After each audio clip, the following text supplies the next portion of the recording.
ยากกันเราสร้างกันมาเองบ่มียังยากเ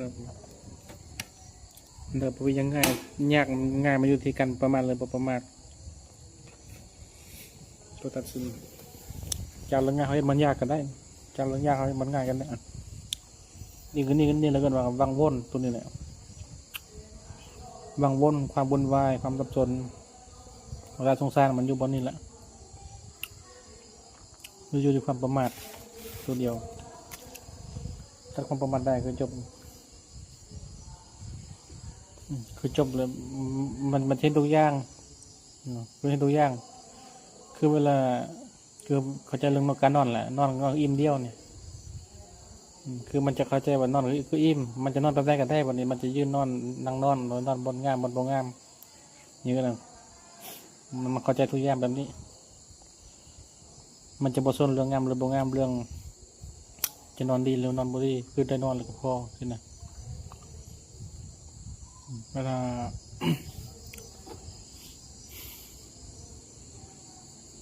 เราบอกใจเราจะนอนบนงามอย่างเดียวใช่ไหม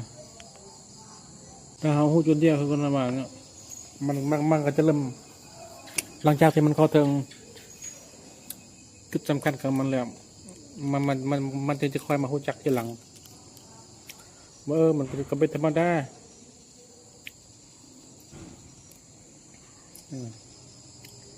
ฉะนั้นถ้าเราเข้าใจเรื่องกินนี่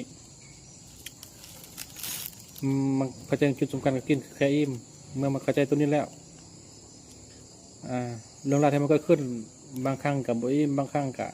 กินดีบางครั้งกับกินบ่ดีเห็นบ่บางครั้งกินอาหารแพงหรือบ่แพงเนี่ยมันก็จะเข้าใจโอ้มันเป็นธรรมดามันจะปล่อยวางได้คือมันจะบ่สนเพราะว่าทุกคนกินกับแค่อิ่มวันนี้มันจะบ่สนว่ากินอะไรหรือน้อยกินของดีหรือของบ่ดีกินของงามหรือของบ่งามกินของแพงหรือกินของทุกข์นี่ก็มันก็เลยเป็นผู้เข้าใจธรรมะเลยก็ยิ่งบ่ได้เข้าใจดอกเพียงแต่ว่าเห็นเพียงแต่ว่ามันก็เป็นแบบนั้นอยู่แล้วเลยมันเป็นการยอมรับความจริงไปเลยบางครั้งก็ถึงได้ถึงก็มีถึงส่วนก็มีมันก็เลยบ่สนใจทีนี้สุขก็ดีทุกข์ก็ดีมันก็เลยบ่สนใจมันก็เป็นลักษณะของยอมความจริงเนี่ยแต่ตัวมันเองยังหูตัวมันเองแสดงว่าบุญหลุมมันบุญสงบกระแทกมันนอกน้อยเนาะรู้แล้วข้อแต่ว่าหายุกับหลุมก็ขอเนาะถูกต้องก็ได้กันน้อยขึ้นเยอะมันสงบนะบุญหลุมไม่ได้บุญมันเลยบนนี้เขาให้ระบบบางนี่เท้าโยกเขาล่มเนี่ยเขาเจ็บเขาโยกเขาล่มไปจนเส้นสำนานเนี่ยจนเส้นจนสำนานให้เวลาให้โดดให้มันสำนานให้เป็นนิสัยนะติดตลอดเวลาที่ตลอดเวลาเนี่ยเขาก็จะเห็นเลยว่าเห็นชัดเจนว่าโอ้มันจิตใจนี่มันทุกข์ยันว่านี่เรามันไปยึดไปยากเอาเห็นบ่เขาจะพูดโดยตัวของเขาเองเขาโยนในใจเขาเองแหละเขาจะเห็นความคิดของเขาเลยแล้วเขาก็จะปล่อยวางมันได้แต่เขาลืมล้มเนี่ยเขาจะเห็นความคิดแต่เขาจะปล่อยวางมันได้มันต่างกันบนนี้เลยแต่บะความอดทนเพียรอยู่อดทนกับเพียรเผาที่เลยก็จับให้มันห้อนนั่นแหละอดทนจนมันห้อนจับเสร็จแล้วจับบอลเดียวนี่เมื่อวันพอได้ไปก่อนมาจับบอลเดียวเขาเช่นทุกอย่างทางความคิดเห็นบอกความคิดที่บอยากจับความคิดฮอตนั่นฮอตนี่แต่ความหมดซึกเขาอยู่บนจับนี่ความคิดมันก็ไปเรื่อยสุดท้ายความคิดมันจะเบาลงความหมดซึกมันจะแห้งขึ้นมาเนี่ยมันอยู่ความหมดซึกนี่มันจะแข็งเนี่ยมันในความคิดจะบริยมนาฏนี่ก็มันสติที่มันแห้งขึ้นบอกความรู้สึกมันแห้งขึ้นความคิดบริยมนาฏมันที่มันเป็นคิดทางนั้นมันไม่มีทางคิดเห็นไหมไม่มีทางคิดมันคิดบ่ได้เพราะว่าความรู้สึกมันอยู่นี่เลยเห็นไหมมันจะคิดแต่ก็เกิดความเย็นอะไรว่าน่ะมันบ่มีพอความรู้สึกอยู่นี่มันแห้งคือเวลาจับไฟนะจับห่อนจับไฟจับทุนันเป็นลูกไฟเนาะจับนี่มันบุคิดไปใส่บอกมันบุคิดเลย มันจะคิดได้ยังมันก็ย่อมอยู่ในความรู้สึกเกียดอยู่นี่มันยืนนี่นี่กำลังสติที่มันแห้งมันจะดับความคิดเห็นไหมมันอยู่ในปัจจุบันเวลาเจ็บ เวลาหนาวแห้งเราห้อนแห้งมาห้องก็จุนนี่กรรมฐานบางอันบางคนก็จึงว่ายุบนอพองนอเนี่ยหรือว่า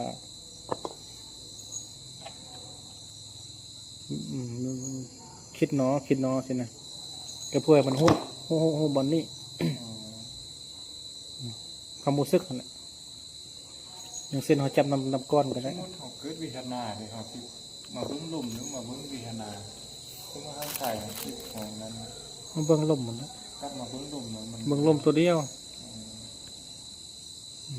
ตัวเดียว วิหารนาเขาเรียกเข้ามันนะ นอมันอารมณ์ตัวเดียวตั้งแต่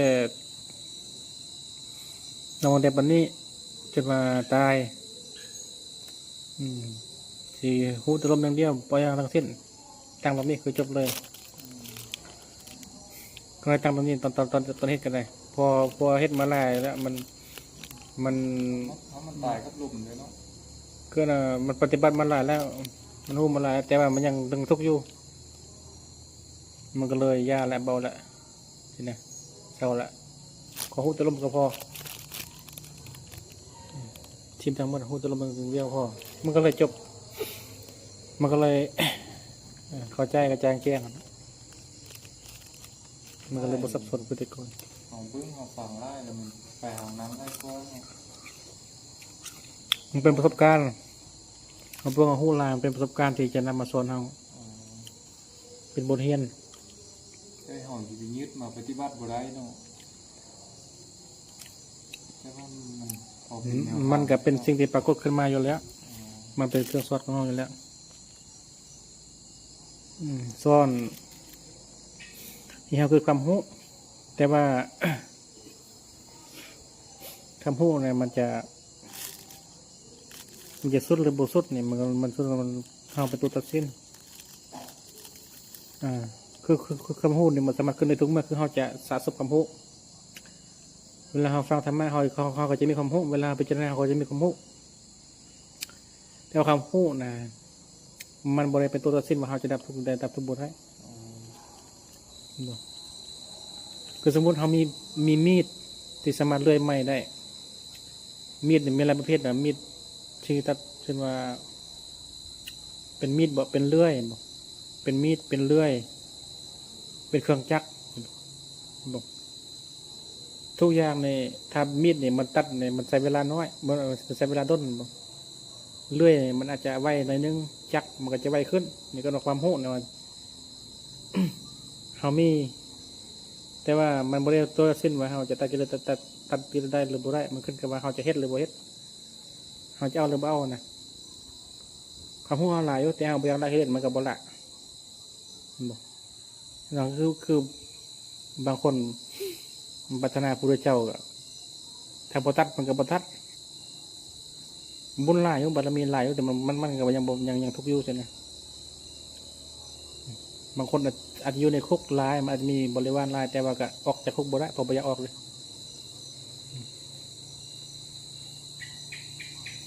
บางคนอยากออกหรือออกเลยคือบอกแล้วความพูดพอละตอนนี้แหละเอาจากใดละมันก็จบตอนนั้น แต่ยังพิจารณาต่อยังคนควายหาต่อมันก็บ่จบพ่อบอกเขาบ่ได้ปล่อยเลยหาบ่ปล่อยมันบ่จบเลยหาบ่ปล่อยมันจบ เราต้องหินย่างเนาะของ มันก็ขึ้นกับเขาจะทิ่มหรือบ่ทิ่มนี่พวกนั้นก็บุญภัยบังคับให้ภัยได้ตัวเองต้องเป็นผู้เลือก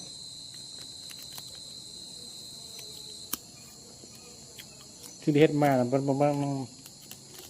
ห้องมันมีทุกอย่างแล้วความหู้ก็มีหลายอ่ะบุญภัยที่บ่ฮู้หมดเลยบ่ได้ธรรมดาเรื่องหู้ลายหู้น้อยเนี่ยทุกคนมีสำคัญหมดแต่ในด้านของโลกุตระเพิ่นบริตัดสินว่าจะหู้ลายหู้น้อยเนี่ย ตัวนี้บริสำคัญสำหรับโลกุตละบริสำคัญเนี่ยหูลายก็สามารถบรรลุได้หูน้อยก็สามารถบรรลุได้ถ้าจะปล่อยรู้กันว่าโลกุตละเนี่ยมันบริวัดที่สูงหรือต่ำดำหรือขาวหรือซัวบุญหรือบาปมันเป็นตัวที่เนื้อการตัดสินเนื้อเหตุเนื้อผลเพียงแค่ปล่อยส่วนโลกกินยามันมีการตัดสินอยู่จะบุญลายบุญน้อยบาปลายบาปน้อย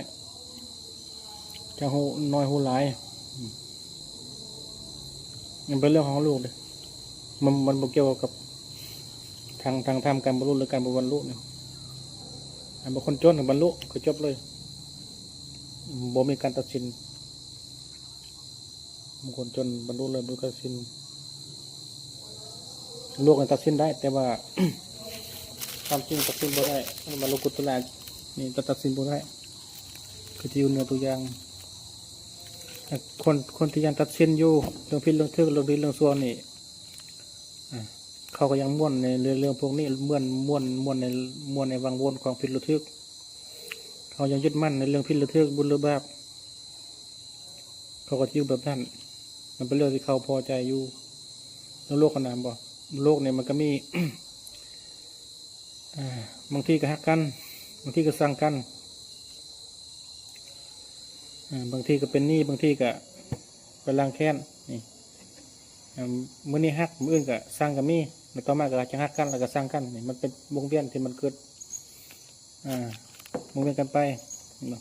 มื้อนี้ฮักกันมื้ออื่นอาจจะเศร้าฮักเป็นสร้างเขาพอใจในการอยู่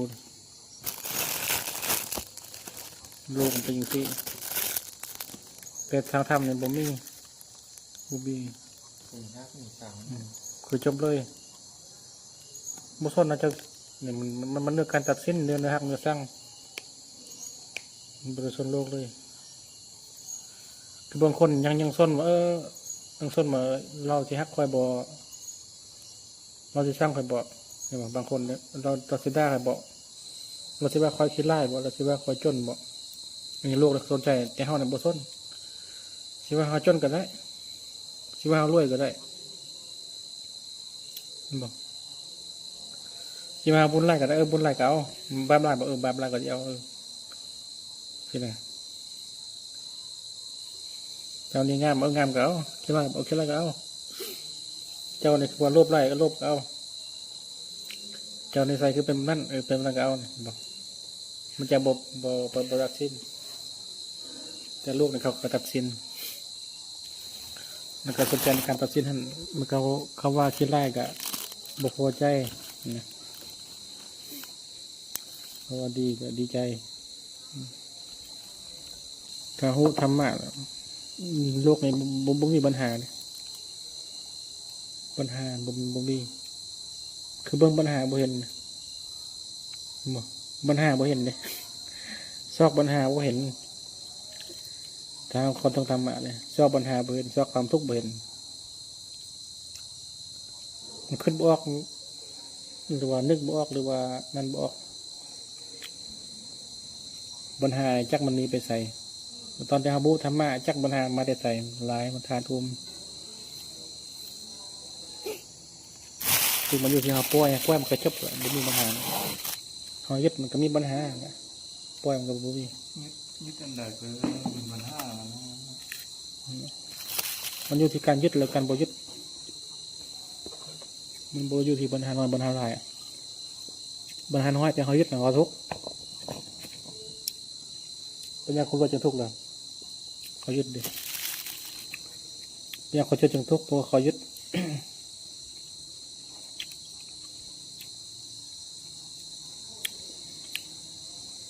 ประเด็นมันบริยุทธ์ที่ลายน้อยงามหรือบ่งามมันอยู่ที่ยึดหรือบ่ยึดเนี่ยมาทางโลกุตละเป็นสิทางโลกเนี่ยมันมีงามบ่งาม มีดีหรือซัวมีรวยหรือจนมีกระทุกโลกุตละนี่บ่ทุก เป็นอีกด้านหนึ่งอันนี้มันก็เป็นภาษาจำแนกให้เข้าใจภาษาเข้าใจซื้อแต่ว่าจำแนกก็จะบอกเข้าใจ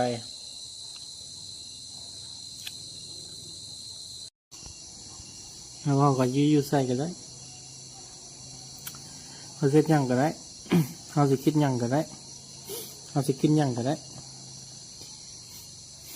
ให้เป็นใบก็ได้เราเข้าใจได้มันจะบริยุทธ์อย่างเดียวดีก็เอาบดีก็เอาด้วยก็ได้จนก็ได้งานก็ได้คืออะไรก็ได้งานบริเป็นปัญหา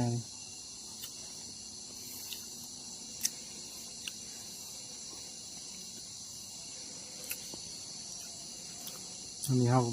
าก็อยู่ส่วนเขาก็อยู่ธรรมดาอยู่ตามนี่ที่เขาเป็นนั่นแหละลูกมันโลนเป็นยาวเป็นเต็มไปได้เขาอยู่เป็นของเขาเป็นนิสัยของเขาอยู่ตามนิสัยของเขานะ ลูกเขาบริสุทธิ์เรื่องธรรมดาเลยส่วนมันก็เป็นปัญหาแล้วว่าความเป็นจริงว่าเรื่องชีวิตความจริงของชีวิตนี่ เกิดแล้วก็ตายมีการพัดพรากเป็นธรรมดาเกิดมาแล้วก็ต้องอยู่หากินมาจนใหญ่ดูแลรักษาร่างกายมีเจ็บมีป่วยมีไข้ได้มาแล้วก็เสียไปมีรวยมีจนมีทุกข์อันนี้เป็นความจริงของชีวิตแบบนี้เกิดมาแล้วก็ต้องตายใครจะประหยัดความจริงชีวิตก็เป็นแบบนี้ความจริงของอันอื่นก็เป็นแบบนี้แบบอื่นแต่กฎแต่ว่ากฎของความจริงก็คือความพอเที่ยงอันนี้เป็นกฎของมันเลย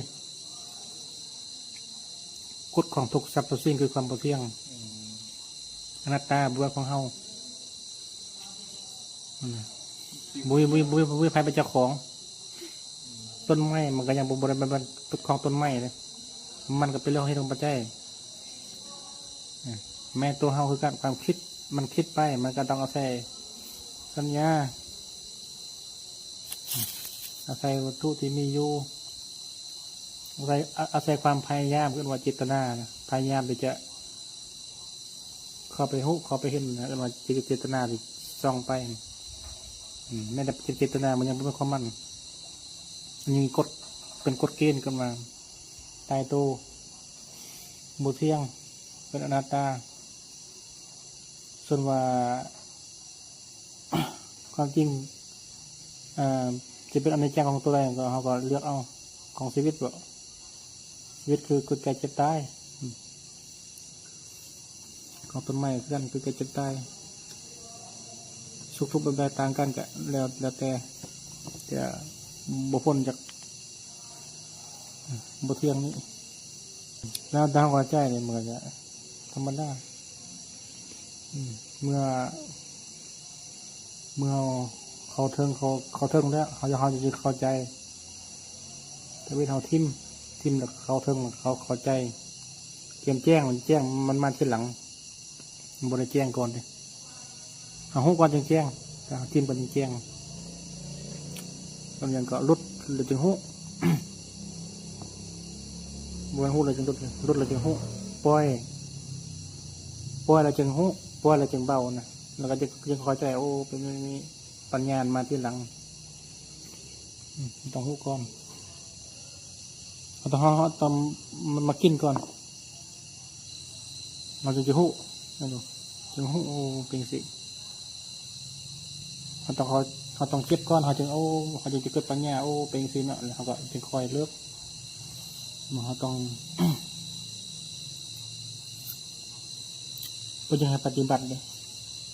แล้วเครื่องมาจับก่อนเมื่อปฏิบัติแล้วก็เกิดปัญญาโอ้ตัวนี้มันเป็นสีเขียวตัวนี้มันส้มมันหวาน สียบบ่เสียบก็แล้วแต่มันจะหุ้ขึ้นมาขึ้นมาตัวหุ้ตัวเห็นก็มาจากเราเห็นต้องมีตัวเฮาถ้าบ่เกิดมาก็บ่เห็นแล้วก็มีปัญญาเขาก็จะเข้าใจมาซีมก่อนลองกินมะขามป้อมเบิ่งกินแล้วเป็นอะไร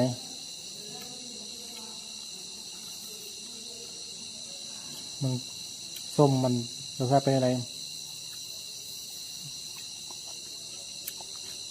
การปฏิบัติก็คือกัน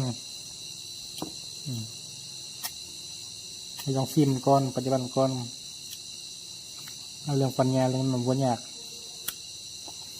เป็นเรื่องของโลกไอ้ที่ยังหูเป็นเรื่องของเป็นเรื่องธรรมดาคำพูดก็นะประสบการณ์แหละประสบการณ์ก็หมายถึงว่าสิ่งที่เราเคยผ่านมาแล้วสิ่งที่เราเคยพบเจอเคยผ่านเคยเห็นเคยได้ยินเคยสัมผัสเคยรู้สึกนะก็เป็นประสบการณ์ภาษาธรรมะก็เป็นปัญญาแหละภาษาโลกก็เป็นประสบการณ์ความรู้ก็ได้ความแจ้งก็ได้แต่ภาษาชาวบ้านง่ายๆคือประสบการณ์ที่เรากินเคยกินมาแหละอันนี้เคยกินแล้วเคยรู้มันเป็นรสชาติอย่างไรนี่ทางธรรมก็เป็นปัญญาบางคนก็เรียกปัญญาคนมีวิชาการเขาจะว่าพวกนี้มีปัญญาเว้ยสบายตัวไปมอนี่มันรู้มีประสบการณ์แต่ตัวเดียวกันแหละซีมันก่อนปฏิบัติมันจะรู้กันมาประสบการณ์ที่เราเคยเจอมันก็จะกลายเป็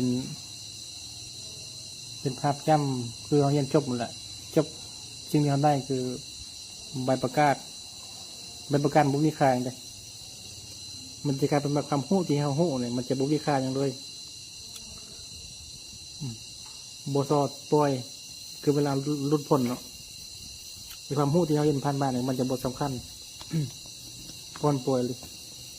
บทสำคัญต่อการปล่อยวางบททุกมันก็แค่เอาไว้เบิ้งเอาไว้อวดหนังสือก็คือหมายถึงว่าเอาไว้ เว้าธรรมะนะพระเจ้าเพิ่นก็เว้าธรรมะสาวกเพิ่นก็เว้าธรรมะคือว่าประสบการณ์นั่นแหละที่มันเป็นความจริงที่เพิ่นเห็นปุ๊บเจอมาในเรื่องของตัวเองมันเป็นอะไรความจริงที่เพิ่นเคยพบเจอมันมาครับเพิ่นก็เว้าตามเพิ่นเห็นฮู้แหละแต่จริงเพิ่นก็จริงมันบ่ได้มีค่าความสัมพันธ์เลยแต่ว่าคนทั้งหลายเห็นยึดมันเอาความฮู้ตรงนั้น ยึดมันเอาความฮู้ที่บรรทุกนั้นไว้แต่จริงมันเป็นสิ่งที่ บ่มีค่าอย่างสำหรับเพิ่นมันเป็นเรื่องฮู้ซื่อความจริงที่มันมีของมันแหละประสบการณ์ที่เพิ่นแบบเปรียบมันใบประกาศมันวางไว้แต่ผู้อื่นซื้อส้มแต่เพิ่นบ่ได้ซื้อส้มนำพอผ่านมาเลยก็เป็นจำนั้นเป็นแกมเกี้ยแกมใบ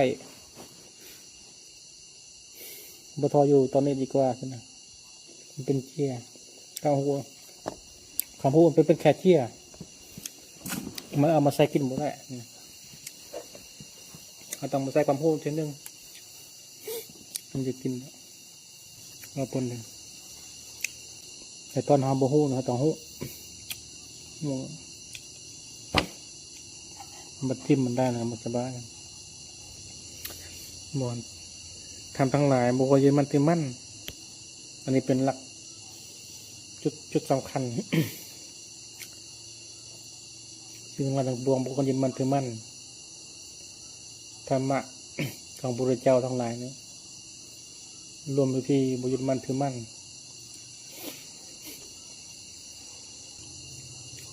ถ้าว่าบุญยืนมันถือมั่นก็จบคำสอนให้จบคำสอนไปใส่กระได้บ่เนี่ยบุญยืนมันถือมั่นคือจบเลยบ่ต้องให้เพิ่นสอนอีก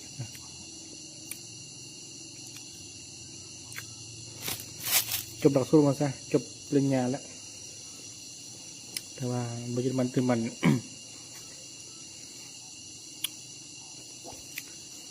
ยังยึดอยู่ก็ยังบ่ทันจบเรื่องยังยึดอยู่ก็ต้องเฮียนไปเฮียนไปแต่ไม่ถึงว่า ต้องใส่กำลังใจ